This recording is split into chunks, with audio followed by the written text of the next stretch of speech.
If you are new to using Fabric Comp, I want to show you a little tip when using it with 4-point placement.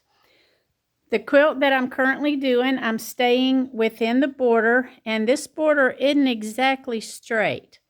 So I've already placed A and B, and I have lock width unchecked because I want to be able to place A and B exactly where I want them to go. I want the height to stay locked. So it is checked, and I will leave that checked until I get to the very last zone right above the bottom border. So if I go into plugins right now and choose Fabric Comp, and I want this right edge to have the dark line because that's the active line. So I'll tap next. So now I've got the dark line there. The top little circle and the bottom little circle you can't change. When you tap the plus, it changes in between those two little circles, but not the little circle itself. So I can see that my border bows a little. So if I move my needle down here and then tap that green plus, then you see a distinct wobble. So how can I get rid of that?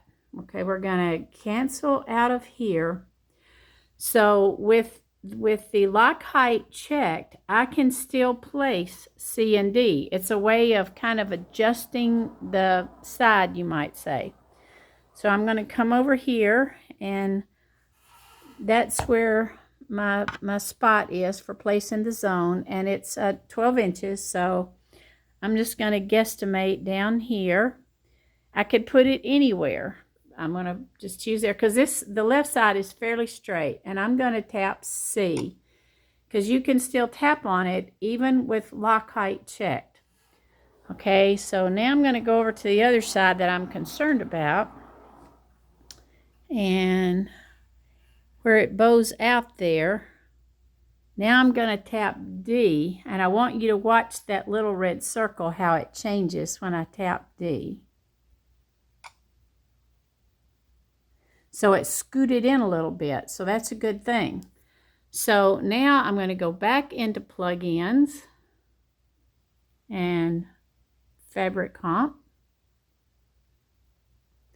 And then I'm going to tap next so I can change that dark green line to be over there. So I'm going to say next. So now it's there. And just to be quick about it, I would be moving my needle all the way down the right edge and tapping. But I just want to show you when I get toward the bottom there, tapping the plus. Look how nice and straight that is. So the reason I'm using Fabric Comp is I want my the right end of my pano design to stay the same distance from this border. So that's why I'm using it.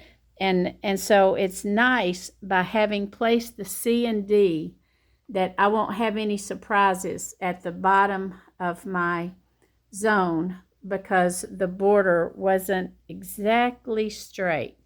So if you're new to using Fabric Comp with 4-point, I hope that this tip was helpful for you.